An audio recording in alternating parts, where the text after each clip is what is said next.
Medina চলে যাওয়ার পরে আমাদের রাষ্ট্রীয় যে কাঠামোতে বসেছিলেন কিছু বাচ্চা বাচ্চা উপদেষ্টা, ঠিক কিনা বলেন?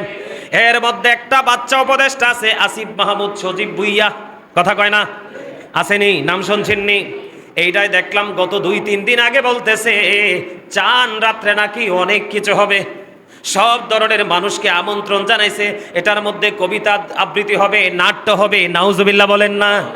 ওমা আসতে কেন নাউজুবিল্লাহ?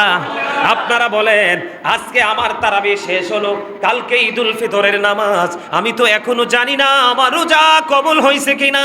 আমি আপনাদেরকে বলে দেই, আপনার আবার সমাজে ওই আসিফ মাহমুদ সজীব ভুইয়ার মতো আপনার সমাজের মধ্যেও কিছু নোংরা মানুষ থাকতে পারে।